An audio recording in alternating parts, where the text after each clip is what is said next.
Hello, welcome back to my YouTube channel desi cook. आज हमारे kitchen में बन रहा है बहुत ही मज़े के चना पुलाव, जिसकी रेसिपी मैं आपके साथ शेयर करूंगी। चले फिर इसे बनाना शुरू करते हैं।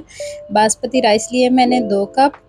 एक मैंने टमाटर ले लिया है, 2 हरी मिर्चें ली हैं, एक प्याज ले लिया है मैंने, इसको स्लाइसिस में कट कर लिया है। उबले हुए चने लिए हैं, इमली का पानी लिया है मैंने, खड़े मसाले लिए हैं, तेज़ पत्ता, दालचीनी और काली मिर्च, थोड़ा सा ज़ीरा लिया है, नमक लिया है, अदरक लहसुन का पेस्ट, चाइना साल्ट, थोड़ी सी हल्दी, दड़ा मिर्च और ये सारी चीज़ें हमें चाहिए चावल बनाने के लिए। ऑयल ले लिया है मैंने एक पतीले में, इसमें डाल देंगे सबसे पहले ज़ीरा और बाकी खड़े मसाले इसमें ऐड करेंगे। इसको करेंगे थोड़ा सा सोते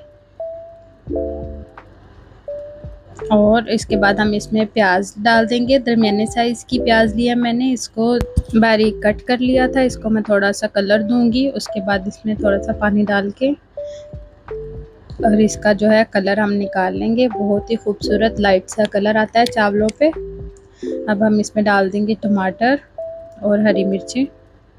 अदरक लहसुन पहले डालना था लेकिन मैं भूल गई, बाद में मुझे याद आया तो मैं डाल रही हूँ। इसमें नमक डाल देंगे।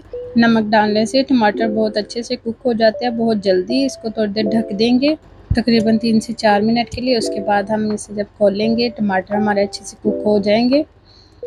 ये देखिए जी, अच्छे से मसाला इसका बन जाएगा। अब इसमें मैं डालूंगी अदरक लहसुन का पेस्ट, जो कि मुझे पहले डालना चाहिए था लेकिन मैं भूल गई, तो इस वक्त मैं डाल रही हूँ जब हमारे जो है मसाले उन्होंने घी छोड़ दिया। अब हम इसमें डाल देंगे चने, थोड़ा सा इसको भूनेंगे। उसके बाद मैं इसमें डाल दूंगी चिल्ली, हल्दी और चाइना साल्ट और ये इमली का पानी। इसको हम अच्छे से पकाएंगे। अब हम इसमें मैं डाल दूंगी 4 कप पानी। मैंने 2 कप चावल लिए थे तो मैंने 4 कप पानी का यूज़ किया है। इधर आप नमक टेस्ट कर सकते हैं, अगर आपको कम लगे तो आप इसमें थोड़ा सा नमक और ऐड कर दें। जब पानी को बॉयल आ जाए तो इसमें हम डाल देंगे चावल। चावलों को ज़्यादा हिलाएंगे नहीं, बस इसमें डाल के इसको कुक होने का वेट करेंगे। ये देखिए सारा पानी खुश्क हो गया है। अब हम इसे दम लगा देंगे तकरीबन 15 से 20 मिनट के लिए। उसके बाद जब हम दम हटाएंगे तो हमारे चावल रेडी हो जाएंगे।